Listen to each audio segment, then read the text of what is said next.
Welcome to the Look Good, Move Well podcast. All right, welcome back, everyone. The banter topic today. Satya, do you track your steps each day? No, but I've thought about getting a step tracker. Yeah, it's really, I think it's a big shout out to the concept of tracking your steps. I think it's something that people should do for a period of time, and kind of like maybe a periodic look at your sleep quality and what your sleep is actually like. That is a useful device to check in on something, not to get obsessed with like, oh gosh, I got to get my steps and blah blah blah, but just as a baseline check. Do you recommend one in particular? I don't particularly have one. That I think a lot of the smartwatches that people have these days have trackers built in. Yeah, I don't have a smartwatch. Yeah, I don't like. I know phones like your iPhone can track your steps, but you gotta have it on your person at all time, which I don't think is good. They have some pretty, like, because we just did this with Megan. I was like, hey, Megs, let's get you something that you can track your steps with. Yeah. And so she got just like a very inexpensive Fitbit. And it's like, I think it does actually show the time. So it's kind of like a smartwatch, but it's more just like a very, minimal. You could get a little pedometer that you just clip onto That's what I've been looking at. Yeah. But even that, it's like, what if you're changing outfits in the day? You forget. It's like, I just find like there's some pretty good ones that are just really minimal on the wrist, and you don't have to wear it forever. It's like wear it for a period of time. I've been looking at the walking pads because I really want to get one for my home office.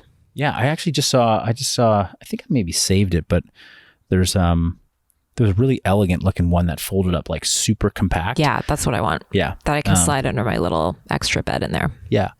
And it was just interesting because I know that Megan's job is pretty sedentary. I mean, she's talking to clients. She has to be super focused. She's a therapist. She's a therapist. Yep. Could be 6 to 7, 8 hours of, sitting a day. Yeah. And then in between that, it's like, got to go get the kids, pick them up, take them home. Like, it's just not a lot of like opportunities for movement. Yeah. So I was like, oh, let's just, let's set this goal of whatever, 10,000 steps or, Yeah. But I think what's more impactful is to just put the step counter on and be like, what are you doing today? Yeah. Like, what's a normal yesterday day? Was hard, or 2 days ago was like a hard day for her where it just had like back-to-back stuff. Mm-hmm. She was like, I'm at like 3,200 steps by the end of the day. And that was it. And I was like, oh, so like 10,000's like, that's a huge reach. Yeah. Like, how are you going to just get that in? So it's like, figure out what your step count is on average over the course of a normal week. And just like we do with diets, like we don't just say like, okay, well, let's get you on a 1,000 calorie a day diet. It's like, well, I'm currently eating 3,000 calories a day. So that seems like a big change.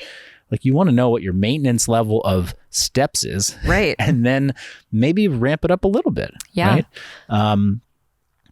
The 10 to 12,000 steps a day or 8 to 12,000 steps a day is like a goal for people. I like it generally just to give some people like a number target. Yeah. But there's a whole nother process of like, wear the step counter, figure out what you're actually doing each day, and then get a little more. Yeah. And then start to be mindful about getting some more and figure out how to make that more your new normal. That's what I think is important. Yes. It's like, I walked 10,000 steps a day for a month, and then I just kind of went back to my 3,000 steps a day because it was just too hard. It's like, no, figure out what level and amount of walking can be part of your normal day by putting in a little bit here and there. Yeah. So this is just kind of like a call out to say, getting 10,000 steps a day is not easy for everybody. Yeah. So all the fitness influencers, myself included, just saying, hey, get 10,000 steps. It's like, shit, it's actually kind of hard. Like when you put a step counter on and you really figure it out, it's like, it takes time. And some people, their lifestyle's not set up for that. Doesn't mean you get a free pass to not move, but we got to figure it out more thoughtfully. Well, I really can feel the days when I have a lot of meetings at home and I haven't been walking. Yeah. And that doesn't feel so awesome. Can I tell you a couple walking hacks though, real quick? Yeah. One is that I've started parking like a 10-minute walk from my house. Like I drop my kids off in the morning, then I park like 10 minutes away from my house and leave my car there, walk home, and then walk back to the car to go get them. So it's just built in that way. Yeah. Nice. Yeah. Yeah. Other walking hacks are I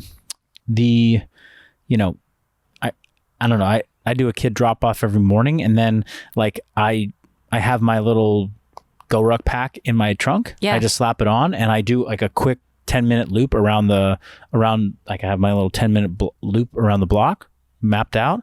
And it's like those 10 minutes early in the day or 15 minutes or 20 minutes, you're going to lose 10 to 20 minutes in your day from just doing mindless stuff later. Right. If you just spend it walking and now your day is a little bit more compressed, you have less kind of wiggle room, like you'll just be a little bit more efficient. So I'm a big fan of getting this stuff done early, the walks, some of the steps in early. And then if you can, if your life is set up for it, a walk after dinner is such nice. It's so good for, feels good. It's so good for digestion. And,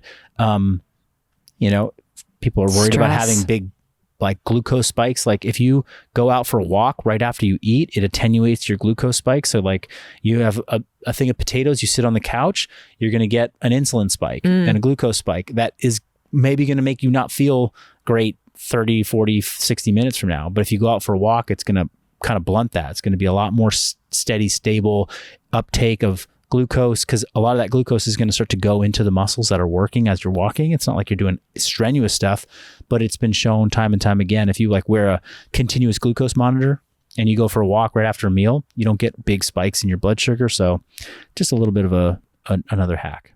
Yeah.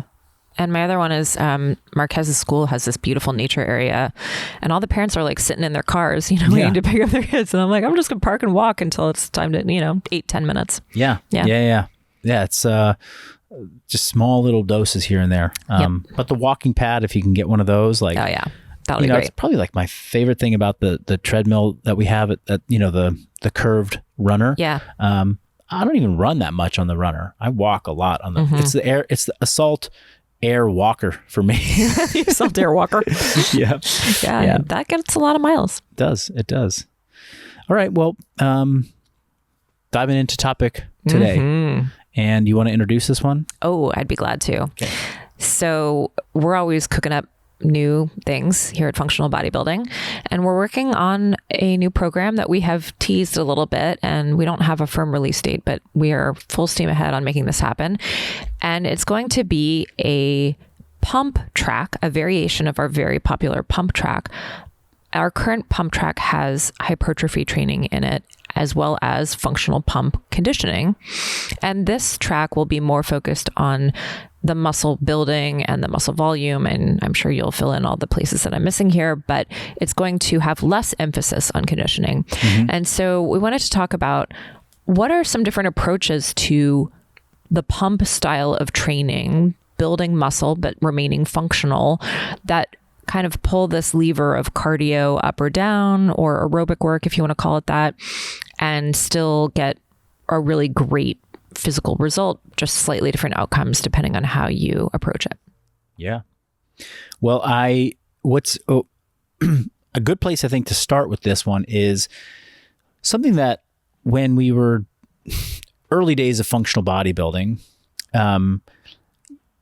this was sort of like, how do we incorporate bodybuilding into a CrossFit environment? I was a CrossFitter, I was a competitive CrossFitter, and it was like functional bodybuilding was sort of functional meant CrossFit, bodybuilding meant like stage preparation sport bodybuilding.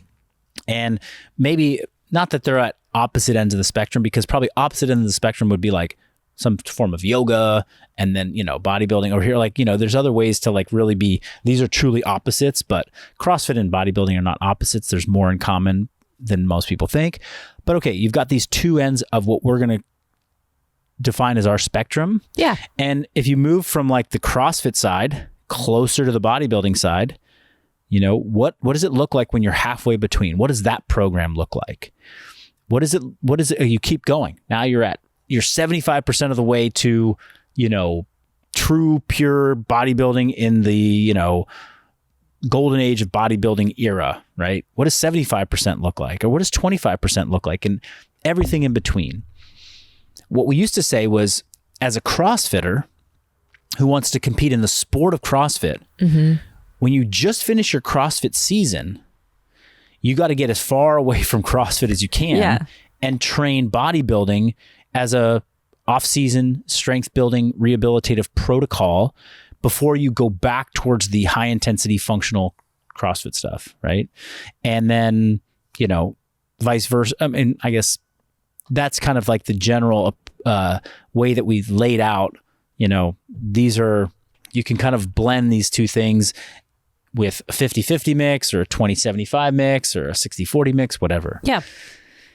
So that middle ground was sort of what I feel like to this day is our pump program.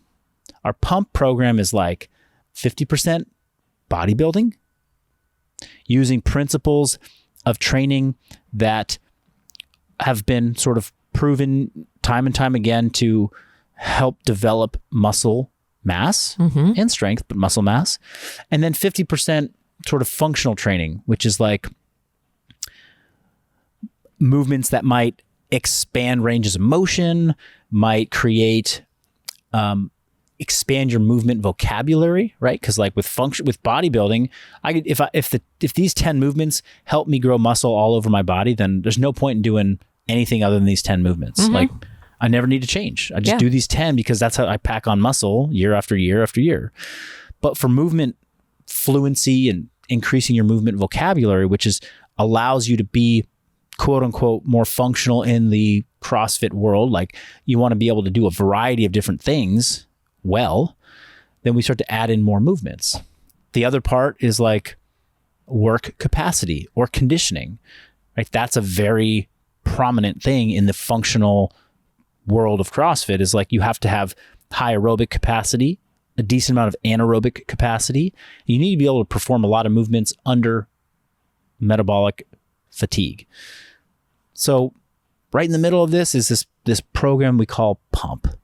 Okay. And now pump, if you come into a pump session, you're going to get the non-negotiables that we always think about in training, which is a good preparation warm-up and a good cool down.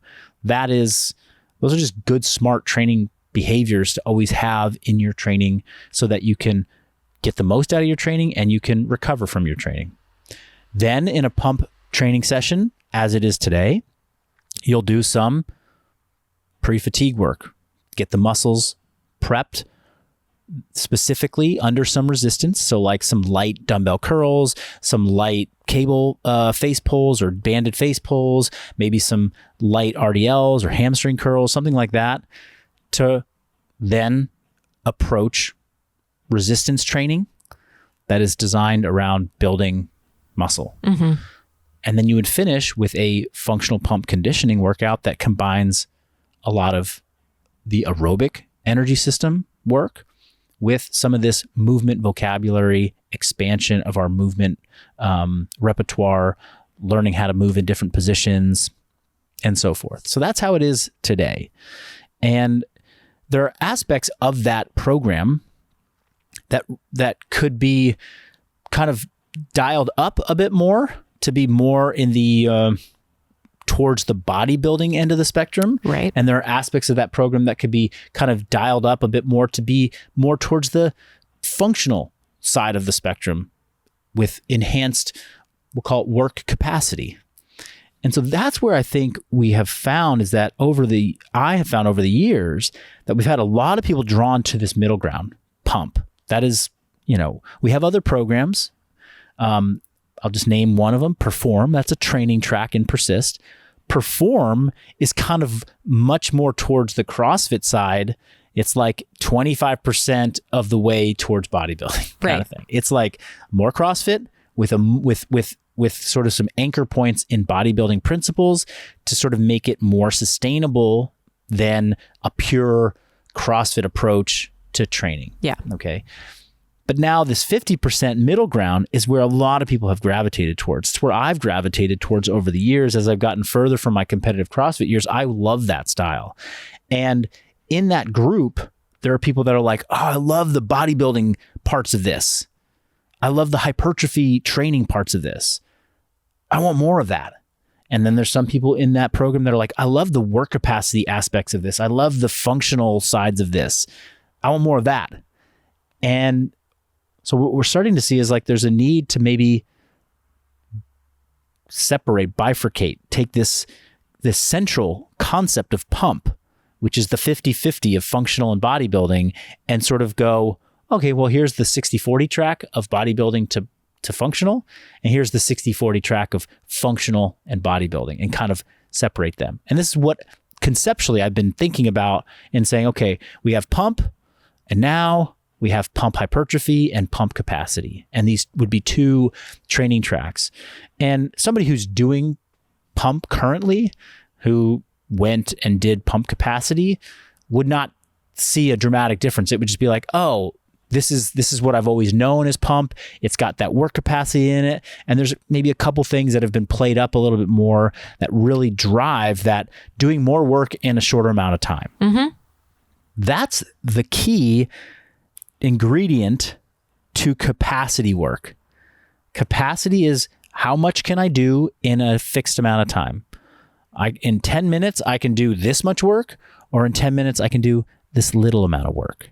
Somebody who can do more work in 10 minutes than the person who can do less work in 10 minutes has more capacity. Capacity, aerobic capacity, metabolic energy system capacity, respiratory, muscle endurance, just capable of doing more. That has a very tangible, real world application feeling. Oh, I feel more fit. Yeah. I'm more fit. Yeah. Right? Yeah. And one of the knocks, and that's CrossFit, right? CrossFit is work capacity across broad time and modal domains. Who's got, like, those athletes have capacity, right? Yeah. They can do a ton of stuff for days. But the protocols to do work capacity at that level are not optimal for building muscle. Yeah. They're optimal for building work capacity. Yeah. Right. And so if somebody's like, I want to build more muscle, I want to really slow down a bit more and work on, but I still want some capacity. That's kind of the middle, that like blending of worlds that I'm talking about. And in the very first iteration of pump, years ago, was called functional body composition. It was a program that was built on a methodology that was popularized by Charles Poliquin. And it was this principle of, we're going to do resistance training with short rest periods in between supersets, basically high work capacity, heavy-ish weights, moderate to high rep ranges. And we're going to use this to get people shredded. And build muscle. And it was amazing. And it was basically like, people were like, I want to do that. And that's how we built pump. It was basically these supersets with short rest periods, back to back, do a lot of sets in a short amount of time, then go do another set of exercises, same thing, and then finish with our style of functional pump conditioning. It was elegant. I really love that foundation. Here's one of the drawbacks of doing it that way. Is that if you're somebody who loves to push intensity on your weight training, somebody who really wants to leverage this concept of, it's called mechanical tension. Like, it's like, I did 10 reps at 30 pounds, rested 30 seconds, did 10 reps at 30 pounds, rested 30 seconds. You have these short rests, you're doing 30 pounds. You get a big pump. You get fatigued, your muscles start to burn out. But what if you took 2 minutes of rest in between those sets of 10? You might be able to do 40 pounds, 50 pounds, lift more because you're not fatigued from shorter rest periods. So you can make more tension on the muscle if they're more recovered. More tension, more recovery. So you can't do that like high work capacity situation and get the maximum weights or heavier weights. You're kind of limited by your aerobic fitness and like your muscles are just kind of burning out because you're not resting them enough. So that was sort of like that's like a drawback to that methodology. Is like, okay, I love that. It's helping me stay lean. It's helping me, in some cases build some muscle. It's helping me feel fit. But now I want to really build more muscle. And I know I need to maybe put myself in environments where I'm lifting heavier and taking longer rests. And that suddenly stops to feel like work capacity. And that starts to feel like just hard resistance training where you get plenty of rest, hard sets. Go ahead. I'll pause for a second. Great, because I just want to highlight for people, if you are used to just doing a strength program, then your rest periods might not be defined. It might just be like, go lift 5 sets of 5 or go do this. Yeah. And I just want to highlight how important the rest is as a variable here, as a control point, because that's a key aspect of the manipulation of the outcome here. Yeah, I would love, and this is like, keep this in mind, both of you. I would love to do a series where we bring in somebody who's like done just traditional strength training programs. They don't follow rest periods. They just go in and they get their sets done. Come in. Let me put you through the OG pump protocol, superset with focused rest. I will make sure that your sets are at the right intensity. I will keep you on the clock, and I will make sure that you hit your tempos exactly. And you will watch that person basically look like they just did like the hardest Metcon of their life. They will just be like completely floored. Right. This is, my origin story of bodybuilding, of learning that doing split squats and pull-ups in that fashion made me vomit and feel something that I had never felt before in fitness as a pretty trained young man. I was like, dude, there's something here. So yeah, rest periods, controlling that variable as a way to manipulate intensity and build work capacity is next to nothing as like a tool. But you can't, and even in the German body comp programs back in the day, it was not like, you were limited by these, opposing muscle group supersets, the fatigue that would factor in.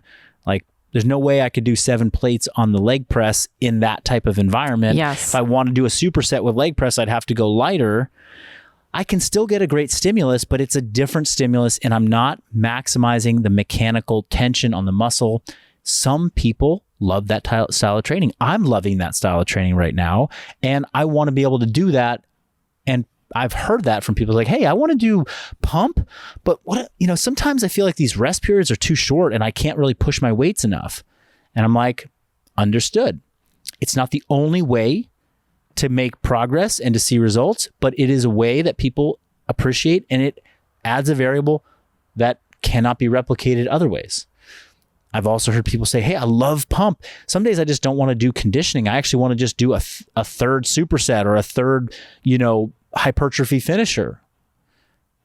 Now this is somebody who's like, I really want to kind of gravitate more towards that bodybuilding end of the spectrum and less the functional side of the spectrum. Yeah. So this is where, it's like, we have the training tools and the program, philosophy, and it's just a matter of, okay, how do we educate the consumer and then have these different outlets that, it's like they're not going to be like, you're not going to look at them and be like, oh my gosh, this is, this one's Mandarin and this one is, Spanish. It's like, no, they're still the same language. It's still functional bodybuilding. It's still pump language. It's just, we're kind of turning up the dial on this over here, and we're turning up the dial on this over here. Yeah. So I'd love to bring in some case studies, because that always brings it home. Yeah.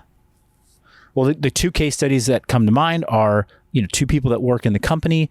We've got Nate, our media producer, who's doing pump and who loves pump capacity, loves that style of training, and has been doing it since the beginning of 2023. So closing in on 3 solid months of doing it. Hell yeah. And he's not stopping. And he's like getting more into finding his moments to push his intensity in weights, but also still appreciating the capacity elements, the work capacity. He'll be the one to comment on like, oh, that superset, doing that back to back felt awesome. Got a great, like, it had me breathing and I got a good pump. Like, that is, textbook pump capacity. Whereas Cliff, director of operations for functional bodybuilding, Cliff is, slightly shorter in stature and has been his background in sport was competitive gymnast, so great muscular development but smaller athlete.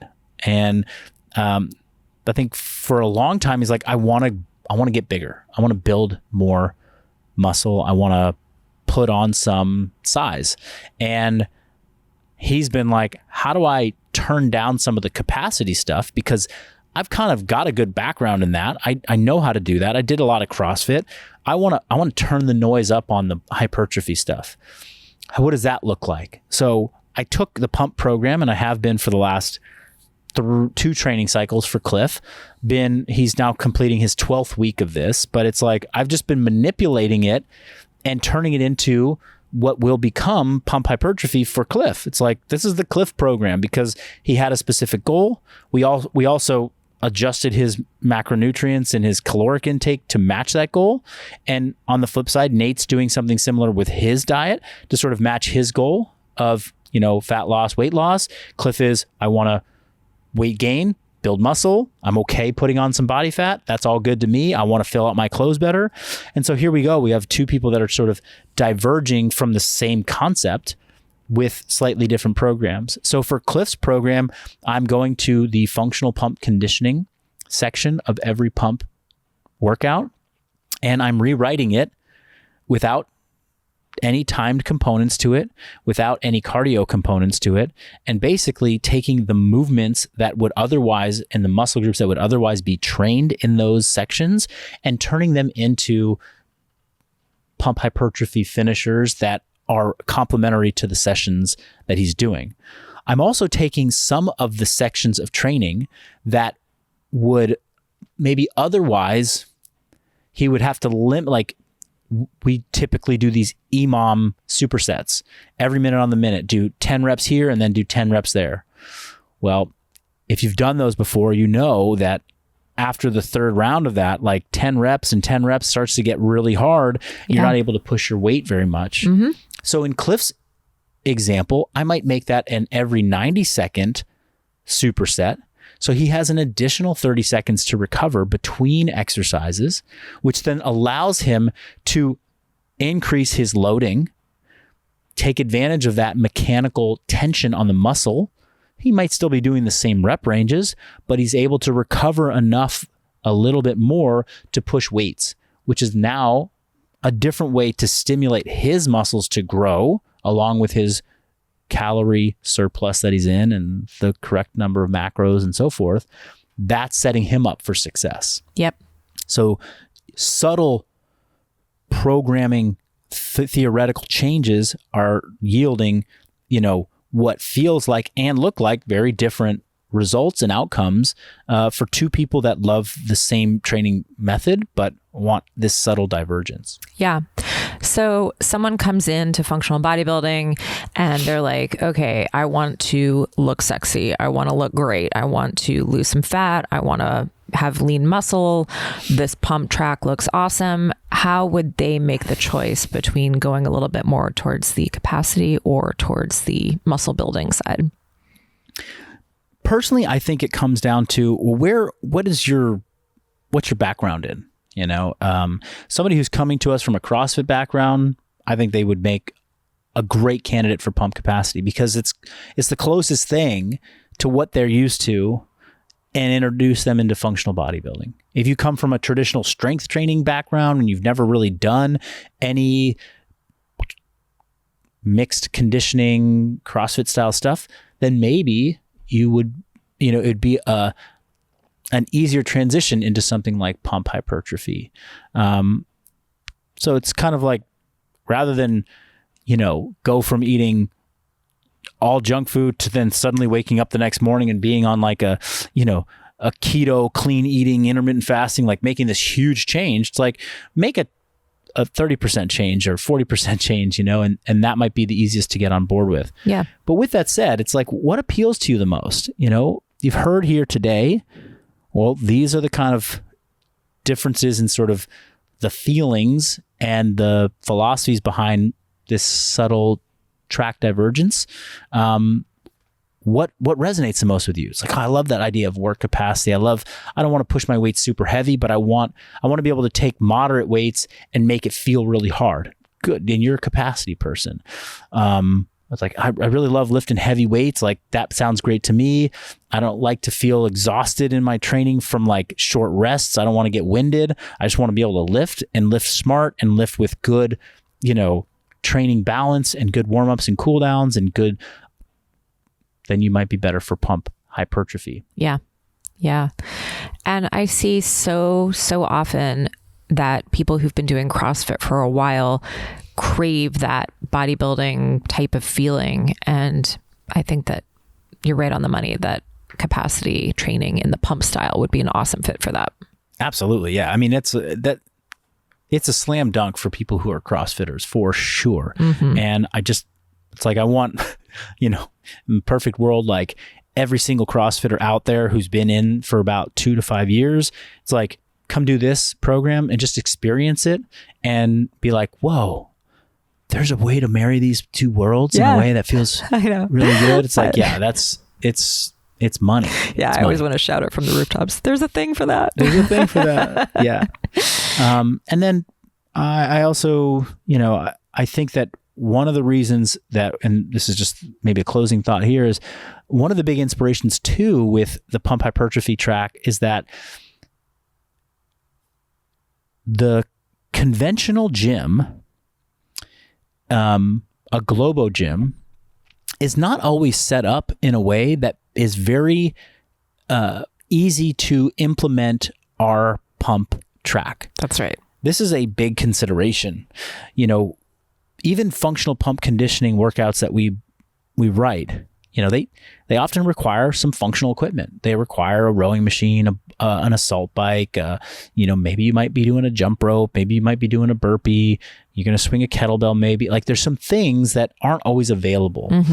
Even if they are available in the Globo gym, to get on a rowing machine that's in the cardio section and then walk across the gym to do dips and then walk over here to do this thing, it isn't always accessible. There's definitely written with the functional training gym in mind. Yeah.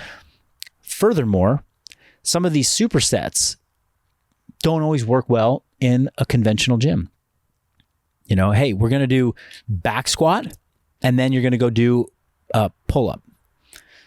In some conventional gyms, that's fine because there's a squat rack, but in some, it's like you got to do the squats over here and then you got to go do pull-ups over across the room. And the second you leave the squat rack, somebody's taking it and they're like, I'm just going to use this. So it doesn't always work out that well. And so one of the objectives with a pump hypertrophy track is to write the program also through the lens of somebody in a commercial gym, implementing some of the machines that are there as options, not requirements, but options, right? You can do pump hypertrophy, today's back squat or leg press, or today's front squat or hack squat, right? You can choose how you want to do it. And then additionally, rather than have supersets that are not really feasible in that environment, we're going to do more straight sets and then reserve supersets for equipment that is very accessible, like a dumbbell superset, dumbbell bench press, and then a dumbbell row, right? You can grab dumbbells at the Globo gym and pull that off. So starting to put enough thought into that to really help those athletes experience functional bodybuilding. I think that's a huge audience. And a lot of our customers are like, that would be so awesome. I see in the functional bodybuilding headquarters, you guys have these machines. Marcus, you're using leg press. I see these lat pull downs. I want to do that in my training.